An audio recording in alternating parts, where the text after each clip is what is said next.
کہ حسان بن ثابت شاعر مخضرم ان کو شمار کیا جاتا ہے کہ جنہوں نے زمانہ جاہلیت بھی پایا ہو اور زمانہ اسلام پا کر وہ مسلمان بھی ہو گئے ہوں. تو اگر عورتوں میں دیکھا جائے تو حضرت خنسا رضی اللہ تعالی عنہا ایسی شاعرہ ہیں کہ جنہوں نے زمانہ جاہلیت میں بھی شاعری کی، اور ان کی زمانہ جاہلیت کی شاعری جو تھی وہ مرثیہ پر تھی زیادہ، یعنی کہ ان کے بھائی تھے سخر اور معاویہ. تو یہ ان کے شہید ہونے کے بعد، ان کی وفات کے بعد ان کے بارے میں مرثیہ گوئی کرتی تھیں. اسلام لانے کے بعد انہوں نے پھر ان کے 4 بیٹے شہید ہوئے، ان کے بارے میں یہ شاعری کرتی تھیں، لیکن اس کم ہو گیا تھا مرثیہ گوئی سے نا.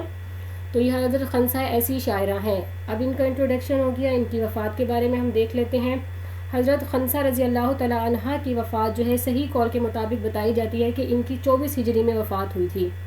ٹھیک ہے، زمانہ جاہلیت کی پیدائش ہے لیکن ان کی وفات جو ہے وہ 24 ہجری بتائی جاتی ہے. اب اگلا سوال ہمارے پاس ہے، سوال نمبر 40 کو دیکھیے گا. متا و اینا ولدا ابو العباس ہی المراد لکھا ہوا ہے، یہ کریکشن کر لیں، یہ لفظ ہے المبرد. ٹھیک ہے، ابو العباس ان کی کنیت ہے، المبرد جو ہے ان کا نام تھا. المبرد جو ہے ان کا نام. یہ مبرد کون ہے؟ یہ زمانہ اگر دیکھا جائے تو عصر عباسی کا، جب یہ سارا ہمارے پاس جتنا بھی ادب لکھا جا رہا تھا. تو میں نے آپ کو بتایا کہ اگر ایک سوال اکثر پیپر میں آتا ہوتا ہے کہ ادب کے ارکان بتائیں نا، کہ ادب کے کتنے ارکان ہیں، یعنی مین سورسز ادب کے کون کون سے ہیں. تو 4 کتابیں یہ آپ نوٹ بھی کر لیں، اور آپ لوگ ایک پین اور رجسٹر لے کے بیٹھا کریں تاکہ ساتھ ساتھ جو ایڈیشنل چیزیں ہوتی ہیں وہ آپ نوٹ کرتے جائیں. ادروائز جب ریکارڈنگ آپ سنتے ہیں تو پھر آپ اس لیکچر کو تیار کیا کریں. تو ادب کے 4 ارکان ہیں. ٹھیک ہے، یعنی بیسک 4 کتابیں ایسی ہیں جو ادب کی مین ٹاپ کتابیں مانی جاتی ہیں، مین سورسز ہوتے ہیں. اس میں ہے ایک کتاب جو ہے انہی مبرد کی ہے، اس کی کتاب کا نام ہے الکامل. ٹھیک ہے، اور دوسری کتاب ابن قتیبہ کی ہے.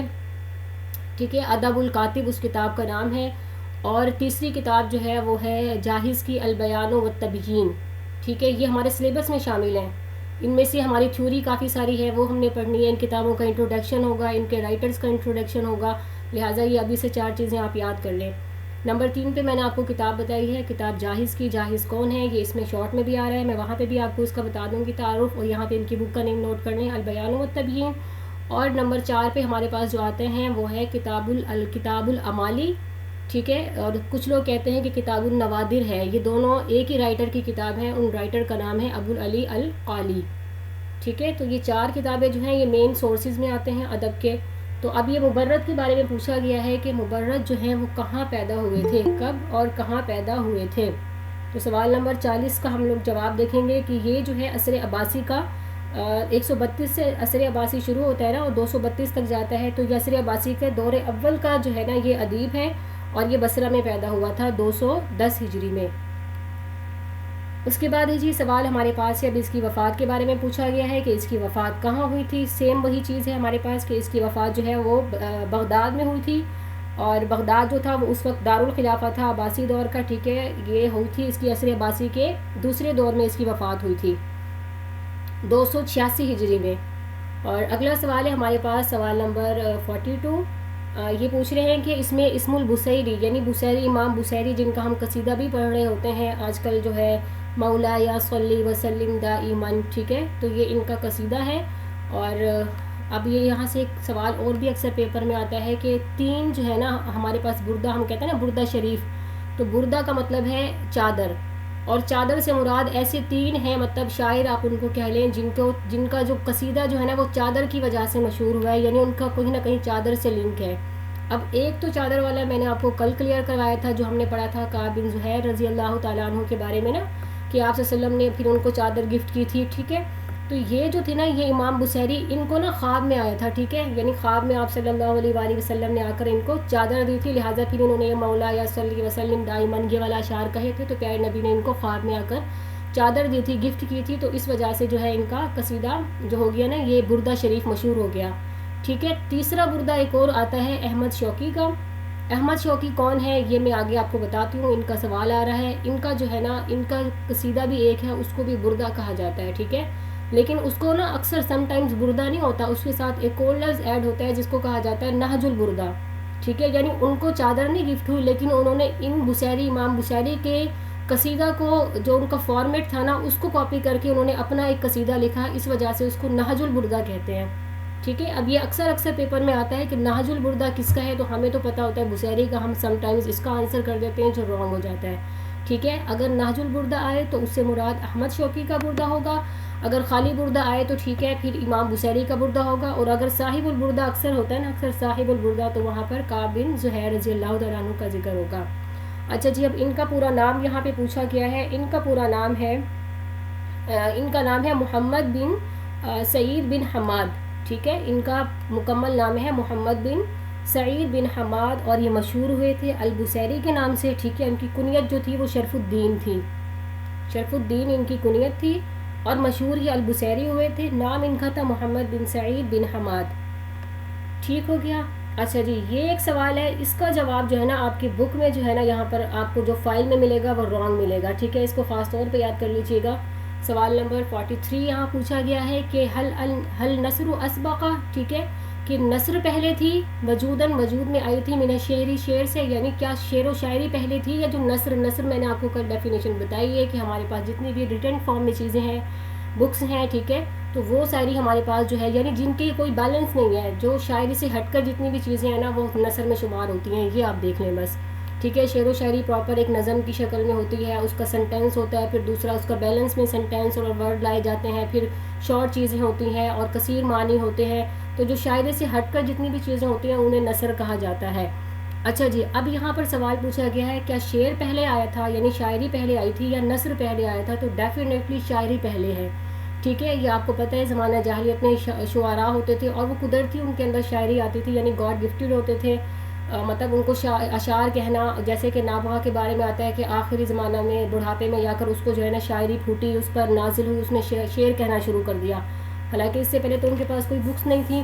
اور یہاں سے ایک اور سوال بھی ہم اس کا آنسر یوں بھی دے سکتے ہیں کہ نثری شکل میں جو ہمارے پاس کتاب آئی ہے نا, سب سے پہلے جو کتاب بنی ہے وہ قرآن مجید ہے. ٹھیک ہے, اس سے پہلے کوئی کتاب نہیں تھی. تو لہٰذا اس کا آنسر یہ ہے کہ شعر پہلے تھا اور نثر جو ہے وہ اس کے بعد میں آیا ہے. سوال نمبر 44 دیکھیے گا, اس کی بھی کریکشن کرنے والی ہے. فی ای عمرن. ٹھیک ہے, یہاں پہ عمر ہے, یہ آمد لکھا ہوا ہے, اس کو صحیح کر لیجئے گا. کس عمر میں سادہ سرداری کی عمر بن کلثوم نے قوم ہی اپنی قوم کی. اچھا جی, عمر بن کلثوم کون ہے, یہ کل بھی بات ریپیٹ ہوئی تھی, آج پھر میں اس کو بتا دیتی ہوں. یہ اصحاب معلقات میں سے ہیں. ٹھیک ہے, یعنی وہ 7 معلقات, وہ 7 بڑے شعراء جنہوں نے زمانہ جاہلیت میں شاعری کی, اور انہوں نے اپنی شاعری کے جو ان کے قصیدے تھے, ان کے جو نظم تھے, ان کے جو اشعار تھے, انہوں نے وہ خانہ کعبہ کے ساتھ لٹکا دیے تھے چیلنج کے طور پر کہ ہمارے جیسی شاعری آپ لوگ لے کر آئیں. کوئی ہے بڑا شاعر جو ہم سے اس طرح کی شاعری لے کر آئے گا. تو ان شعراء کو جو ہے اصحاب معلقات کہتے ہیں. معلقات کیوں کہتے ہیں یہ پیچھے ہم نے کل کے لیکچر میں بتا دیا تھا. اب یہ یہاں سے ایک چھوٹا سا واقعہ ہے, اس واقعے کو اگر آپ سن لیں تو اس سے آپ کا کنسیپٹ کلیئر ہوگا اور آپ کو عمر بن کلثوم بھولے گا نہیں. ٹھیک ہے, عمر بن کلثوم یہ ہے, اس کی بتایا جاتا ہے کہ پہلے سوال کا جواب دیکھ لیتے ہیں کہ 15 سال کی عمر میں جو ہے نا اس کو سرداری مل گئی تھی, قوم نے اس کو اپنا سردار بنا لیا تھا. اب وہ واقعہ کیا تھا؟ واقعہ یہ تھا کہ عمر بن کلثوم جو ہے نا یہ اس کے بارے میں مشہور تھا کہ ان کی جو والدہ ہے نا, مطلب ان کی والدہ وہ بڑی ایٹیٹیوڈ والی ہیں, مطلب وہ کسی کا کہنا نہیں مانتی, جھکتی نہیں ہے, کیونکہ وہ ظاہر بات ہے سردار کی بیوی تھی وہ بھی. تو اس زمانے میں ایک نا نعمان بن منظر جو تھا نا, یہ ایک ہیرا ایک مقام تھا. یہ پوری ڈیٹیل ہو جاتی ہے ہسٹری کی, ان شارٹ میں آپ کو یہی بتاؤں گی. ہیرا کا بادشاہ نعمان بن منظر تھا. ٹھیک ہے, اس نے ایک دعوت رکھی اور ان کو بتایا گیا کہ ظاہری بات ہے وہ بادشاہ تھا, تو اس نے کہا کوئی ایسا بندہ ہے جو میرا کہنا نہ مانتا ہو. تو نعمان بن منظر کے جو وزیر تھے, اس کے جو دربار میں لوگ تھے, انہوں نے کہا کہ ہاں عمر بن کلثوم ہے نا, اس کی ماں ہے, وہ ایسی عورت ہیں کہ وہ خاتون کسی کا کہنا نہیں مانتی, مطلب وہ کسی کے آگے جھکتی نہیں ہے. تو نعمان بن منظر نے کہا چلے ہم دعوت رکھتے ہیں. لہٰذا انہوں نے دعوت کی اور ان کے قبیلے کو بلایا. تو عمر بن کلثوم بھی اپنی والدہ کے ساتھ گئے وہاں پر. تو ان کی والدہ جو ہے نعمان بن منظر کی والدہ کے ساتھ کھانا کھا رہی تھی. تو نعمان بن منظر کی والدہ نے جان بوجھ کر ان کی والدہ سے کہا کہ مجھے یہ برتن پکڑائیں یا مجھے کوئی چیز پکڑائیں نا, ان کو آرڈر کیا, حکم کیا. تو عمر بن کلثوم کی والدہ نے, ظاہر بات ہے اس کو تو یہ چیز بڑی بری لگتی تھی, وہ کبھی کسی کے آگے جھکی نہیں, وہ سردار کی بیوی تھی. تو انہوں نے اپنے بیٹے کو آواز لگائی نا فوراً. تو عمر بن کلثوم آئے تو وہاں پر جھگڑا ہوا, لہٰذا نعمان بن منظر بھی آیا. تو اس نے غصے میں آ کر نا ان بادشاہ کا, نعمان بن منظر کا قتل کر دیا تھا. ٹھیک ہے, تو لہٰذا اس کی بہادری بہت زیادہ مشہور ہو گئی تھی, اور مشہور ہونے کی وجہ سے پھر جب یہ واپس آئے تو قوم نے اس کو اپنا سردار بنا لیا تھا. ٹھیک ہو گیا, یہ ان کا مختصر سا واقعہ تھا. اور ان کی سرداری کی عمر جو ہے وہ 15 سال ہے. ٹھیک ہے, یعنی 15 سال کی عمر میں قوم نے ان کو اپنا سردار مان لیا تھا. سوال نمبر ہمارے پاس 45 ہے. من مراد بالحدیث الشریف، ٹھیک ہے، حدیث شریف سے کیا مراد ہے؟ اچھا جی، بہت سمپل سوال ہے، بہت زیادہ سمپل سوال ہے. آپ صلی اللہ علیہ وآلہ وسلم کے قول، فعل، عمل اور تقریر کو حدیث کہتے ہیں، ٹھیک ہے. قول کو آپ کو معلوم ہے، فعل کا بھی معلوم ہے، تقریر وہ ہوتا ہے یعنی آپ صلی اللہ علیہ وآلہ وسلم کے سامنے کوئی کام کیا گیا ہو اور آپ نے اس سے منع نہ فرمایا ہو، ٹھیک ہے، خاموشی اختیار کی ہو اور اپنی رضا کا اظہار کیا ہو، تو اسے تقریر کہتے ہیں، ٹھیک ہے. اب یہ دیکھیں، یہ کل والا واقعہ یہاں پر ریپیٹ ہو رہا ہے. کعب بن زہیر کا کہ لمن توسل کعب بن زہیر الی الرسول صلی اللہ علیہ وآلہ وسلم، یعنی کون وسیلہ بنا تھا، کس کے توسل سے کعب بن زہیر آپ صلی اللہ علیہ وسلم کے پاس گئے تھے، ٹھیک ہے. یعنی فتح مکہ کے موقع پر یہ ایمان لے کر آئے تھے، ظاہر بات ہے اب چھپنے کا کوئی موقع ہی نہیں تھا، مکہ سارا فتح ہو چکا تھا. تو میں نے آپ کو کل واقعہ سنایا ہے سارا، یہاں پر اس کا آنسر بنے گا تو ابوبکر صدیق رضی اللہ تعالیٰ عنہ کے توسل سے، ٹھیک ہے. اچھا جی، سوال نمبر 47 کو دیکھیے گا. اذکر اسماء اصحاب معلقات، اصحاب معلقات کے نام بتائیں گے. 7 بڑے شعراء ہیں، ٹھیک ہے. یہ آپ کے فائل میں بھی ان کے آنسر ہوں گے، جو کل بھی میں نے بتائے تھے، آج میں دوبارہ ریپیٹ کر رہی ہوں. عمر بن کلثوم ہے، ٹھیک ہے. سب سے پہلے امراء القیس جو ہے وہ ٹاپ درجے کا شاعر مانا جاتا ہے. اس میں سے آپ بتا دیں گے امراء القیس ہے، زہیر بن ابی سلمہ ہے، نابغہ زبیانی ہے، عائشہ ہے، لبید بن ربیعہ ہے، عمر بن کلثوم ہے، طرفہ بن عبد ہے، ٹھیک ہے. اس طرح سے یہ آپ 7، کچھ لوگ اس کے بارے میں 9 بھی کہتے ہیں، تو آپ نے 7 شعراء کے نام یاد کر لینے ہیں اور یہ پیپر میں لازمی آتا ہے سوال. اس کے بعد ہے سوال نمبر 48 کو دیکھیے گا. اکتب اربعۃ اسماء، 4 کتابوں کے نام لکھیں، 4 نام لکھیں کس کے، من لغات سامیہ، سامی زبانوں کے. اچھا، یہ جو لغات سامیہ اور حامیہ ہے نا، یہ ایک الگ علم ہے پورا، یہ ایک الگ علم ہے، علم اللغہ کے نام سے اس کی ڈیٹیل وہاں پر آتی ہے. سو آپ نے ایک چیز یاد رکھ لینی ہے کہ بس لغات سامیہ کیا ہوتی ہے، اس کی زبانیں کون کون سی ہیں، ٹھیک ہے. بیسکلی زبان کی 2 قسمیں ہوتی ہیں، ایک لغات یعنی جو ہم بولتے ہوتے ہیں نا، زبانیں جو ہم بولتے ہیں، جیسے ہمارے یہاں پہ سرائکی ہے، پنجابی ہے، پشتو ہے، اس طرح کی. تو عرب میں جو تھی نا وہ زبانیں بیسکلی 2 ہوتی تھیں، اللغات سامیہ، ٹھیک ہے، اور دوسری تھی لغات حامیہ. یہ 2 بیسکلی ہے، پھر ان سے آگے اور بہت ساری زبانیں نکلی ہیں. سو انہوں نے پوچھا ہے کہ لغات سامیہ جو ہے نا، ان کی زبانوں میں سے یعنی اس گروہ میں سے 4 جو ہے نا آپ زبانوں کے نام بتائیں. فرسٹ آف آل جو ہم لوگ عربک پڑھ رہے ہوتے ہیں، یا جو پڑھ رہے ہیں ہم لوگ، یہ عربی زبان جو ہے یہ سامی زبانوں میں سے ہے، ٹھیک ہے. اور یہ اکثر جو ہے نا پیپر میں MCQs میں آ رہا ہوتا ہے کہ آپ جو ہے نا عربی زبان کون سی زبانوں میں سے ہے، تو عربی زبان جو ہے لغات سامیہ میں سے ہے. اسی طرح حبشی زبان جو ہے لغات حبشیہ، یہ بھی سامی زبان میں سے ہے، اور لغات ارامیہ، ٹھیک ہے، ارامی زبان جو ہے، اور لغات بابلیہ، بابلی زبان جو ہے. یہ 4 زبانیں آپ یاد کر لیں، بہت ایزی ہیں، اور یہ اس طرح سے آپ اس کو لکھ سکتے ہیں کہ یہ سامی زبانوں میں سے ہیں. اچھا جی، سوال نمبر 49 کو دیکھیے گا. ما ہی الاصول الادبیہ، ادبی اصول کون کون سے ہیں؟ یہ میں کل آپ کو بتا چکی رہی ہوں کہ اگر مختصراً ہم اس کو ذکر کریں تو یہ 5 ادبی دور بنتے ہیں، جیسا کہ ہے زمانہ جاہلیت، زمانہ اسلام، ٹھیک ہے، عصر اسلام، اس کے بعد ہے عصر اموی، اس کے بعد کیا آ جاتا ہے عصر عباسی، ٹھیک ہے، عصر عثمانی ہے. پھر اگر ہم اس کو عصر عثمانی کو الگ کریں تو عصر الانحطاط آ جاتا ہے اسی کے اندر سے، اور اس کے بعد آ جاتا ہے عصر الحدیث. مختصراً یہ 5 دور ہیں، اور تفصیل سے اگر ہم اس کو بنائیں تو یہ 7 دور بنتے ہیں جن میں ادب پر بڑا کام ہوا تھا. ما ہی الممیزات الخطابۃ فی عصر صدر الاسلام، جی ویری امپورٹنٹ. اور یہ خطبات جو ہے آپ نے نثر قدیم میں بھی یہ چیز پڑھی ہوگی کہ خطبہ اس زمانے میں جو ہے نا وہ بڑا ٹاپ کی چیز مانا جاتا تھا، کہ خطبات سے لوگوں کو مسلمان کرتے تھے، قائل کرتے تھے، کسی کو ڈرانا ہوتا تھا، تنبیہ کرنا ہوتا تھا، تو یہ خطبات کے ذریعے ہی ہوتا تھا. اب یہ پوچھا گیا، یہ دیکھیں، یہ اس چیز کو دیکھیے گا، صدر اسلام آ گیا نا، کہیں پر آپ کو عصر الاسلام ملے گا، کہیں پر آپ کو صدر الاسلام ملے گا. اب صدر الاسلام میں نے آپ کو بتا دیا، صدر الاسلام کے اندر پیارے نبی صلی اللہ علیہ وآلہ وسلم کا زمانہ، اور اس کے بعد خلفائے راشدین کا زمانہ جو ہے تقریباً یہ صدر اسلام یعنی اسلام کا شروع کا زمانہ، ٹھیک ہے. تو اس کے علاوہ عصر اموی پھر الگ ہو جائے گا. اب وہ کہہ رہے ہیں اس زمانے میں جو ہے نا خطبات کی خصوصیات بتائیں کہ خطبات سے کیا کیا کام لیا جاتا تھا. تو ظاہری بات ہے اس زمانے میں خطبات ٹاپ لسٹ کی چیز مانی جاتی تھی. جیسے میں نے آپ کو بتایا کہ دین کی تبلیغ کے لیے خطبہ کو استعمال کیا جاتا تھا، ٹھیک ہے، اور خطبہ کے اندر جو ہے وہ الفاظ بڑے بلیغ استعمال کیے جاتے تھے، اور اس کے جو سینٹینس استعمال کیے جاتے تھے جیسے جوامع الکلم استعمال کیے جاتے تھے، چھوٹے چھوٹے جملے جن کے بہت زیادہ معنی ہوتے تھے، ٹھیک ہے. تو اور معاشرے کے اندر جو ہے نا وہ اصلاح کے لیے خطبات کو استعمال کیا جاتا تھا. تو یہ ان شارٹ آپ اس کو ایسے ہی یاد کر لیں گے کہ اس کے اندر جو ہے نا وہ بلاغی تاثیر پائی جاتی تھی، تراکیب جو تھیں وہ بہت آسان ہوتی تھیں، الفاظ اس کے جو معنی ہوتے تھے وہ بہت آسان ہوتے تھے، اور اس کے الفاظ کے اندر جو ہے نا وہ ایک عواطف یعنی عاطفہ احساس پایا جاتا تھا، ٹھیک ہے، یعنی سننے والے کو لگتا تھا کہ خطیب جو ہے یہ واقعی ہمارا خیر خواہ ہے۔ تو جی اگلا سوال دیکھیے گا 51، اکتب اربعۃ اسماء، اب وہ کہہ رہے ہیں کہ یہاں پر آپ لکھیے 4 کتابوں کے نام من اہم مؤلفات ابن قتیبہ، ابن قتیبہ کی 4 اہم کتابوں کے نام آپ لکھیے۔ ابن قتیبہ کون تھے؟ میں نے ابھی آپ کو بتایا، یہ آپ کے سلیبس میں شامل ہے پرسنالٹی، اور یہ لانگ میں آتا ہے، ادب الکاتب ان کی کتاب ہے، ٹھیک ہے، ادب الکاتب ان کی بہت مشہور کتاب ہے جو آپ کے سلیبس میں بھی ہے اور ادب کے مین سورسز میں سے ہی ہے۔ اب ایک تو ان کی ہو گئی ادب الکاتب، دوسری ان کی کتاب ہے، یا آپ نوٹ بھی کر لیں، عیون الاخبار، ٹھیک ہے، عیون الاخبار ان کی کتاب ہے، اور ایک بہت مشہور ان کی کتاب ہے الشعر والشعراء، یعنی انہوں نے شاعروں کے بارے میں اور شاعری کے بارے میں اور شعراء کے بارے میں انہوں نے لکھا ہے۔ 3 کتابیں ہو گئی ان کی، اور چوتھی کتاب ان کی آپ نوٹ کر لیں کتاب الخیل، جو انہوں نے گھوڑوں کے بارے میں لکھی ہے، ٹھیک ہے۔ اس طرح یہ ان کی 4 فیمس کتابیں ہیں جو بہت مشہور ہیں۔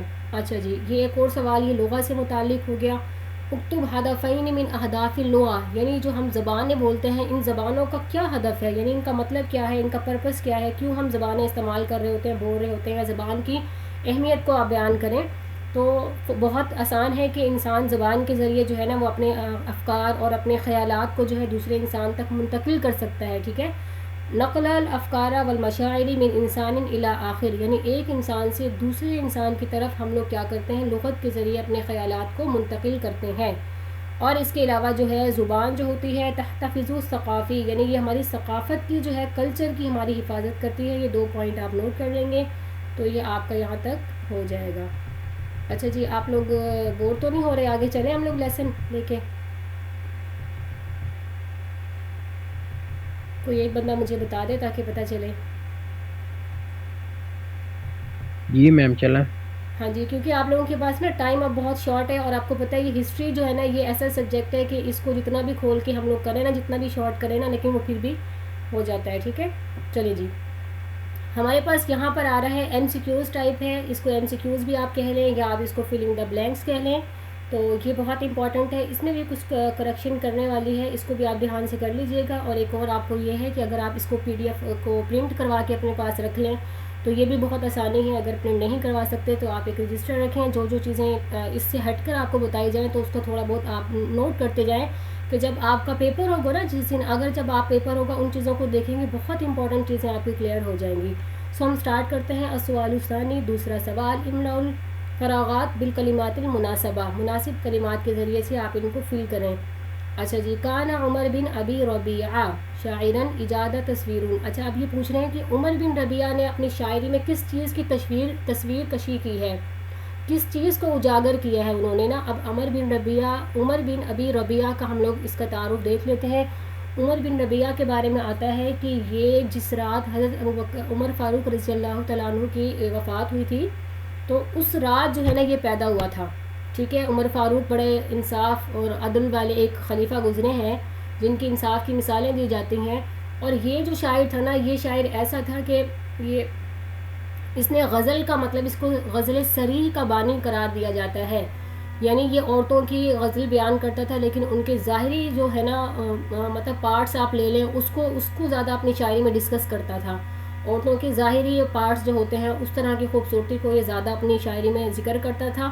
اچھا جی، یہاں سے ایک پوائنٹ ہمارے پاس آتا ہے کہ غزل کی جو ہے وہ 2 قسمیں ہوتی ہیں، عربی میں غزل کی 2 قسمیں ہیں، ایک قسم کو ہم غزل عفیف کہتے ہیں، عین فے یہ فے، اور دوسری قسم کو ہم غزل صریح کہتے ہیں۔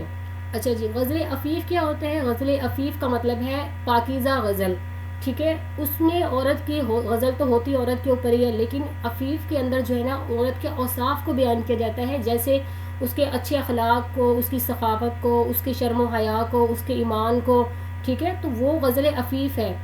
لیکن یہ جو تھا عمر بن ابی ربیعہ تو یہ جو ہے غزل صریح جسے ہم کہتے ہیں کہ جو ظاہری پارٹس کے مطابق کی جاتی تھی، تو یہ اس طرح کا شاعر تھا، لہٰذا اس سے اس کا قبیلہ تنگ، معاشرہ تنگ، یہاں تک کہ اس نے اس زمانے کا بادشاہ جو ہے نا غالباً عمر بن عبدالعزیز کے بارے میں یا پتہ نہیں مروان عبد الملک بن مروان، اب میرے ذہن سے اتر رہا ہے، تو ان کی بیٹی کے بارے میں بھی اس نے جو ہے نا وہ شاعری کہی تھی اس طرح کی۔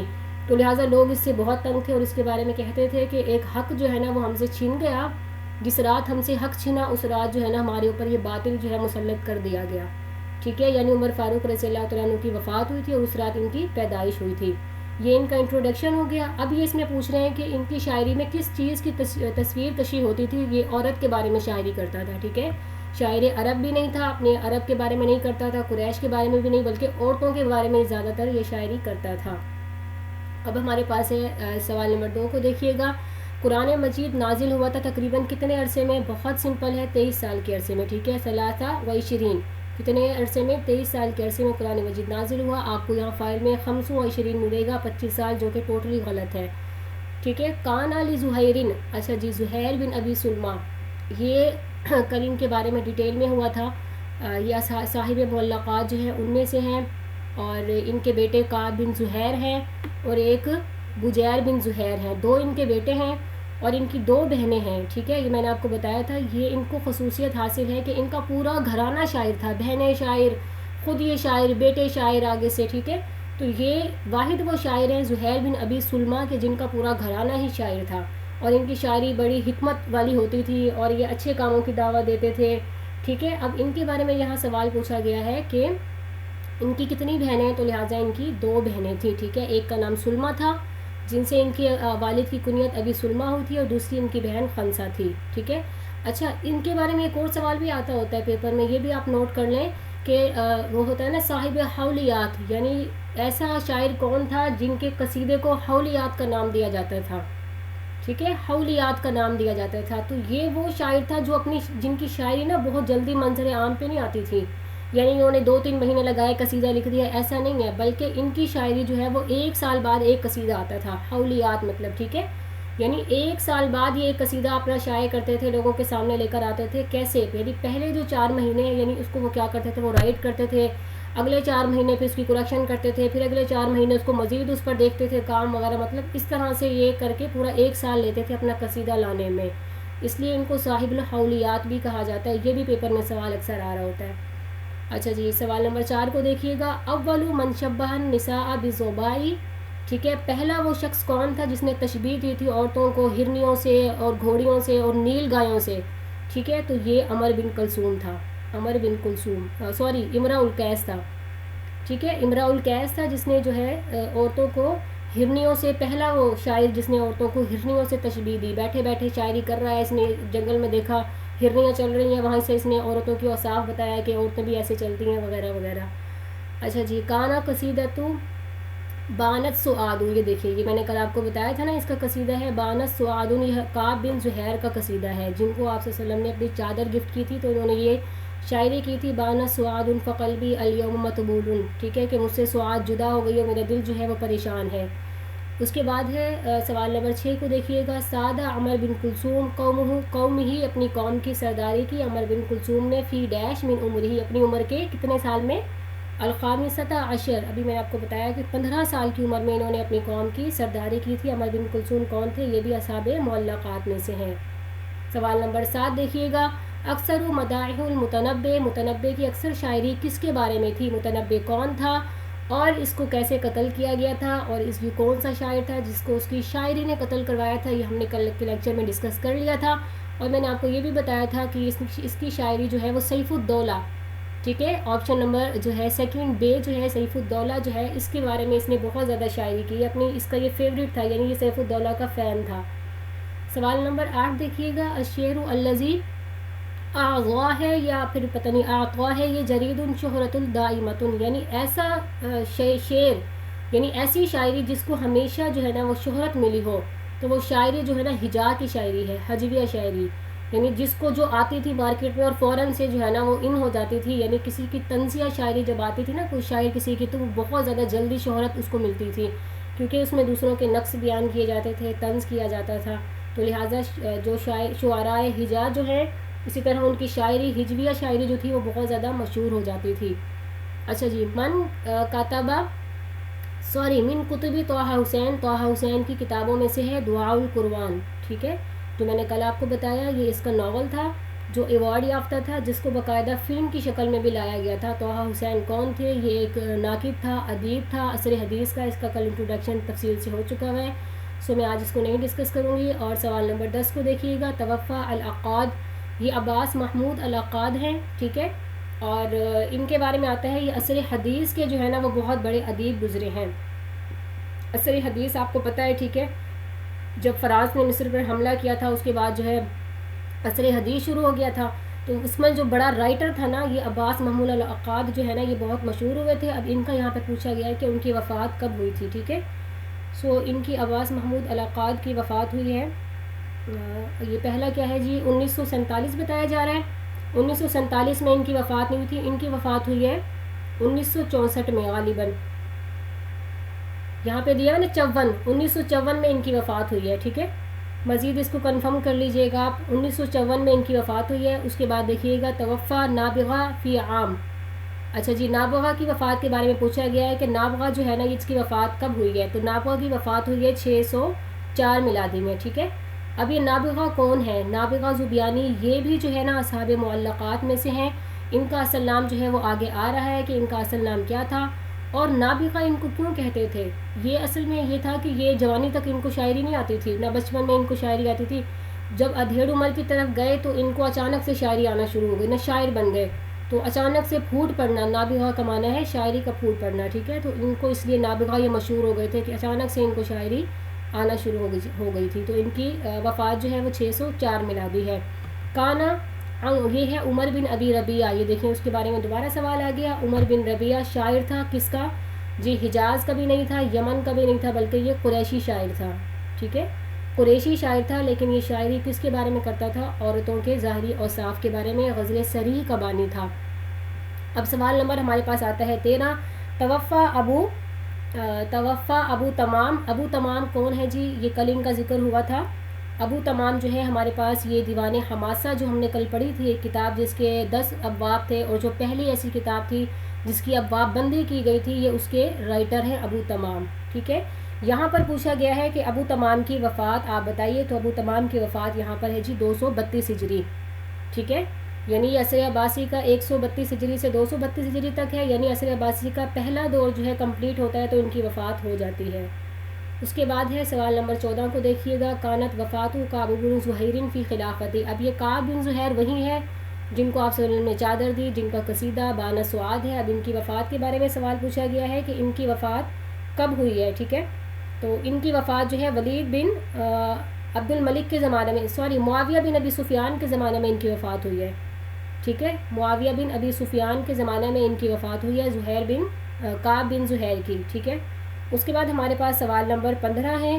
سوال نمبر 15 میں انہوں نے پوچھا گیا ہے کان عصر ترکی فی تاریخ الادب العربی عصر ڈیش. یعنی جو ترکیوں کا ہمارے پاس جو زمانہ آتا ہے نا جس میں ترکی حکومتیں قائم ہوئی تھی اور ترکیوں کا بڑا راج ہوا تھا، اسلامی حکومتیں قائم کی انہوں نے، وہ کون سا زمانہ تھا، ٹھیک ہے. اس کو ہم عربی ادب میں کون سا زمانہ شمار کرتے ہیں جس وقت ترکوں نے حکومت کی تھی، ٹھیک ہے. تو ہمارے عربی ادب میں اس کو کہتے ہیں عصر الانحطاط.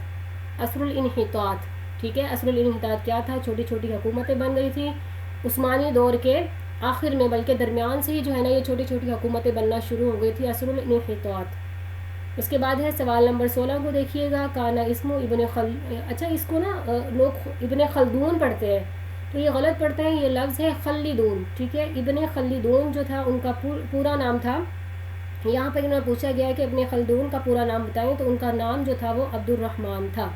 کنیت جو تھی نا ان کی، وہ مشہور جو لقب تھا ابن خلدون ہو گیا تھا ان کا، ٹھیک ہے. اس نام سے وہ مشہور ہو گئے تھے. اس کے بعد ہے ولیدہ سید مصطفیٰ لطفی المنفلوطی. اب یہ مصطفیٰ لطفی منفلوطی یہ بھی ہمارے سلیبس میں شامل ہوتے ہیں. عباس محمود العقاد جو ہیں یہ بھی، طہ حسین، یہ سارے جدید دور کے ہیں ادیب، ٹھیک ہے. مصطفیٰ لطفی منفلوطی کے بارے میں پوچھا گیا ہے کہ یہ کب پیدا ہوا تھا، کہاں پیدا ہوا تھا. تو یہاں پر آپشن بے جو ہے یہ آپ کا یہاں پہ ریموو ہے، یہاں پہ ہوگا مصر، ٹھیک ہے. یہ مصر کا جو ہے نا مصر میں پیدا ہوا تھا، منفلوط نامی ایک شہر میں. اس کے بعد ہے سوال نمبر 18 کو دیکھیے گا. من کتب طہ حسین. طہ حسین کی کتابوں میں سے ہیں جی، بتائیے گا. اوپر میں نے آپ کو بتایا تھا دعاء القروان جو ہے ایک چڑیا کے بارے میں اس نے لکھا تھا، چڑیا کی پکار، یہ اس کا ناول تھا، بہت مشہور ہوا تھا. اس کے بعد سوال نمبر 19 کو دیکھیے گا. من کتب عباس محمود العقاد عباس محمود علاقات کی جو ہے کتابوں میں سے بتائیے. اس کی جو کتاب ہے جی المرأۃ فی القرآن, ٹھیک ہے, یعنی عورت کا مرتبہ قرآن میں, جو عورت کو کیا ہے, اس کی یہ کتاب ہے المرأۃ فی القرآن. اس کے بعد اگلا سوال ہے, حسان کی کنیت کے بارے میں پوچھا گیا ہے کہ حسان کی کنیت جو ہے, یکنہ کا مطلب ہے ان کی کنیت تھی ابو الحسام. آپشن جیم جو ہے اس کا رائٹ آنسر ہے. اس کے بعد آگے چلیے گا, ہوا ذکر المحاسن, جی یہ غزل کی تعریف آئی ہوئی ہے کہ ہوا ذکر المحاسن للمرأتی, عورت کے محاسن, ٹھیک ہے, ان کا ذکر کیا جائے, یعنی ظاہری خوبصورتی کا یا اس کی باطنی خوبصورتی کا ذکر کیا جائے تو اس کو ہم غزل کہتے ہیں. اس کے اندر الفاظ حلوتن, مطلب اس کے اندر شیریں الفاظ ہوتے ہیں. معان سہلتن کا مطلب ہے اس کے معنی جو ہوتے ہیں وہ بہت آسان ہوتے ہیں, سہولت والے ہوتے ہیں, سمجھ میں آ جاتے ہیں.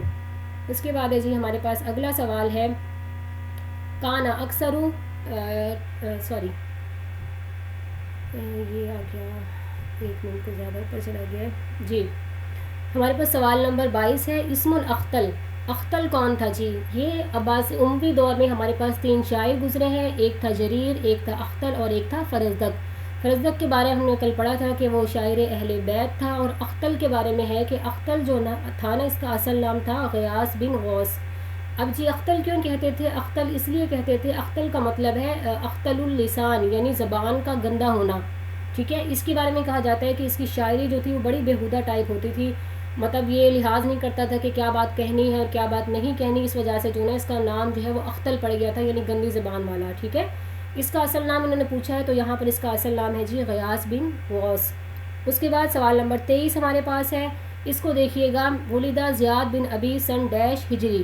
تو انہوں نے پوچھا ہے کہ کون سی ہجری میں جو ہے نا زیاد بن ابی پیدا ہوا تھا, تو یہاں پر لکھا گیا 1 ہجری میں, ٹھیک ہے. ہجرت کے پہلے سال زیاد بن ابی کی پیدائش ہو گئی تھی. اچھا اس سوال کو یہیں پہ کور کر لیتے ہیں ہم لوگ, یہ اکثر پیپر میں آ رہا ہوتا ہے. زیاد بن ابی ایسا بندہ ہے, یعنی اس کے بارے میں یہ کہا جاتا ہے کہ ان کے نا والد کا پتہ نہیں تھا, جس کے نام کے ساتھ یہ لگا ہے نا ابی, ٹھیک ہے. تو ان کا باپ کا پتہ نہیں تھا, یہ کیا مطلب ان کا فادر کون ہے.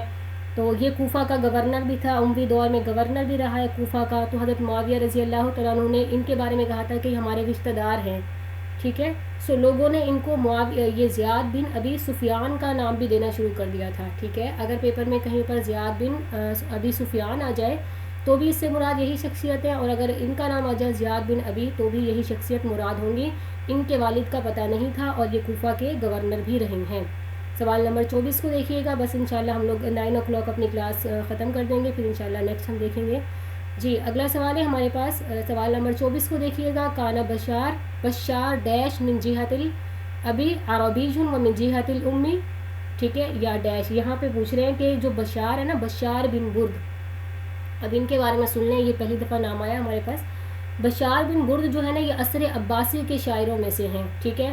اور میں آپ کو بتاؤں کہ عصر اموی کی شاعریوں کی نسبت جو ہے نا وہ عصر عباسی کے شاعر جو ہیں وہ زیادہ مشہور ہوئے ہیں, ٹھیک ہے. عصر عباسی کا شاعر تھا یہ بشار بن برد, ان کا نام تھا, اور یہ نابینا تھے, عصر عباسی کے تھے. اور ان کا جو شاعری کا زمانہ بنتا ہے وہ اموی دور کا آخری دور اور عباسی دور کا دور اول, یعنی پہلا دور جو ہے اس میں یہ شمار ہوتے ہیں. اب ان کے بارے میں یہ پوچھا جا رہا ہے کہ ان کے والد جو ہیں وہ تو عربی تھے. ان کی ماں کے بارے میں پوچھا جا رہا ہے کہ ان کی ماں کون تھی, مطلب کس قبیلہ سے تھی یا ان کی زبان کیا تھی. تو ان کی ماں جو ہے یہاں پر آپشن بے جو ہے ہمارے پاس فارسی, یہ رائٹ اس کا آنسر ہوگا کہ ان کی ماں جو ہے وہ فارسی تھی. کان اکثر مدائق متنبع فی ڈیش, یہ واپس ریپیٹ ہوا ہے کہ متنبع کی اکثر شاعری کون سے کس کے بارے میں تھی, تو یہ سیف الدولہ کے بارے میں اس کی شاعری تھی. نشا جاہز یتیمن, اب یہ جاہز جو ہے جن کی کتاب میں نے ابھی آپ کو ادب کے 4 رکن لکھوائے ہیں, البیان و تبیین, ٹھیک ہے. اس میں جاہز کا یہ اس کو ابو البیان بھی کہا جاتا ہے. اس کا بڑا ایک الگ سے پورا ٹاپک ہمارے پاس آنے والا ہے, لانگ میں انشاءاللہ ہم اس کو کریں گے. تب تک ہم شارٹ میں تھوڑی بہت اس کے بارے میں نالج دیکھ لیں کہ یہ ایسا تھا کہ یہ اتنا, اس کی حالت جو تھی نا غریب گھرانے کا تھا, مطلب ان کے پاس کھانے کو بھی کچھ نہیں ہوتا تھا. بہت بچپن سے اس نے کمانا شروع کیا اور یہ روٹیاں اور مچھلیاں اس طرح کی چیزیں بیچتا تھا, لیکن اس کا علم کی طرف جو رجحان تھا نا وہ بہت زیادہ تھا. اس کے بارے میں یہ بھی آتا ہے کہ یہ جو ہمارے ردی کی دکانیں ہوتی ہیں نا وہاں گھس جاتا تھا اور پورا اس کو رینٹ پہ لے لیتا تھا ان کی دکانوں کو, اور پوری کتابیں, جو ایک بار کتاب پڑھتا اس کو یاد ہو جاتی, جو کتاب پڑھتا یاد ہو جاتی. پایا چوٹی کا جو ہے نا ذہین انسان تھا یہ جاہز جو ہے. یہاں پر اس کے بارے میں پوچھا گیا ہے کہ اس کا یہ تو یتیم, تو اس نے پرورش پائی یتیمی کی حالت میں, مطلب غریبی کی حالت میں. میالن الی ڈیش, کس کی طرف اس کا میلان تھا, تو اس کا میلان علم کی طرف زیادہ تھا. یہاں تک کہ یہ وہ ادیب ہے، وہ بندہ ہے کہ جو مرا بھی تھا، اس کے اوپر کتابیں گری تھی جس سے اس کا جسم جو ہے وہ فالج آ گیا تھا، آدھا حصہ کام کرنا چھوڑ گیا تھا، اور وہی اس کے وفات کی وجہ بنا تھا. ٹھیک ہے، ہمارے پاس سوال نمبر 27 ہے، اس کو دیکھیے گا. یہ جو ہے ولیدہ شاہ ولی اللہ دہلوی، ان کی پیدائش کے بارے میں پوچھا گیا ہے کہ ان کی پیدائش کب ہوئی تھی. تو ان کی پیدائش 1114 میں ہوئی تھی.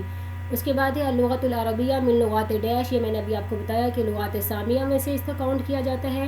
کانا اسم نابغہ زبیانی، نابغہ کا معنی ہم نے دیکھا تھا. ٹھیک ہے، یعنی اچانک شاعری کا پھوٹ پڑنا. اور یہ جو ہمارے پاس ہیں اصحاب معلقات میں سے ہیں، اور ان کا نام جو تھا وہ زیاد بن معاویہ ان کا نام تھا. کان عمر بن کلثوم من قبیلہ تھی، عمر بن کلثوم دیکھیں اصحاب معلقات میں سے پھر آ گئے، جس قبیلہ کے 15 سال کی عمر میں جو یہ سردار بنے تھے وہ قبیلہ تغلب تھا ان کا. اس کے بعد ہے کانا یہ ہے، دیکھیں اب یہ عمر لکھا ہوا ہے، عمر نہیں آئے گا. ٹھیک ہے، یہ عمر بن ابی ربیعہ ہے، اس کو صحیح کر لیجئے گا. عمر نہیں ہے، یہ عمر بن ابی ربیعہ، واو نہیں ہوگا. تو یہ شاعر تھا. ٹھیک ہے، نہ تو یہ زمانہ جاہلیت کا شاعر تھا، نہ یہ شاعر مخضرم تھا. مخضرم شاعر وہ جس نے زمانہ اسلام بھی پایا ہو، اس سے پہلے زمانہ جاہلیت میں بھی شاعر رہا ہو، اور جاہلی تو آپ کو معلوم ہی ہے، لہٰذا یہ قریشی شاعر تھا. ٹھیک ہو گیا. 32 کو دیکھیں، اور 32 ہے تارت شہرت جریر فی زمان خلافتی ڈیش، یعنی کس کے زمانہ میں جو ہے نا اس کی جریر کی جو ہے ہجویہ شاعری کو بہت زیادہ شہرت حاصل ہو گئی تھی.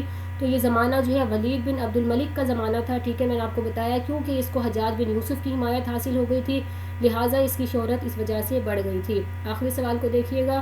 کانا ابو تمام ڈیش للبختری. اچھا جی، یہ سوال اتنا امپورٹنٹ ہے نا، میں آپ کو بتاؤں نا کہ یہ اکثر بچوں کو یہ سوال بڑا کنفیوز کر دیتا ہے. کانا ابو تمام، اب جو ابو تمام کے بارے میں ہم نے کل پڑھا تھا نا، ابو تمام کون تھا؟ ابو تمام تھا جس نے کتاب دیوان حماسہ لکھی تھی. ٹھیک ہے نا، حماسہ کے بعد میں نے سارا انٹروڈکشن آپ کو کرا دیا تھا. یہ وہ بندہ تھا. ٹھیک ہے، یہ جو بندہ ہے بہتری، یہ جتری لکھا ہوا ہے دیکھیں، یہ بہتری لفظ ہے. ٹھیک ہے، تو بہتری جو تھا نا یہ ابو تمام کا اسٹوڈنٹ تھا.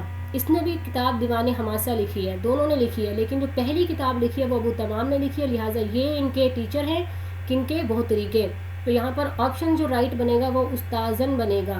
سم ٹائمز بہتری کا پہلے دے کے ابو تمام کو بعد میں کر کے بچوں کو کنفیوز کر رہے ہوتے ہیں. سو آپ یہ بات اپنے مائنڈ میں رکھیے گا کہ ابو تمام وہ پہلا بندہ ہے جس نے دیوان حماسہ لکھی ہے، تو لہٰذا اس کے بعد ان کے اسٹوڈنٹ نے اسی نام سے اس کو کریکشن کی یا اس کو شارٹ کیا، وہ ایک الگ چیز ہو جاتی ہے. ٹھیک ہے، تو یہاں پر یہ آپشن آئے گا استاذن. آئی تھنک اتنا کافی ہے، انشاءاللہ باقی ہم اس کو کل دیکھیں گے، یا اگر آپ نہیں بور ہو رہے تو اس کو ہم کمپلیٹ کر لیں جیسے آپ کہیں. 48 تک ہے یہ. میم کال کریں گے انشاءاللہ، چلیں 2 ٹھیک ہے، گھنٹے ٹھیک ہے. کلاس. جی جی، میں اسی چیز کا خیال کر رہی ہوں کہ ہمارے جو ہے نا اسٹوڈنٹ اس چیز کو نہ کریں. چلیں جی، اوکے، اپنا خیال رکھیے گا. جی جی، جزاک اللہ خیرن کثیرا. چلیں جی، اللہ حافظ، جزاکم اللہ خیرن کثیرا. السلام علیکم.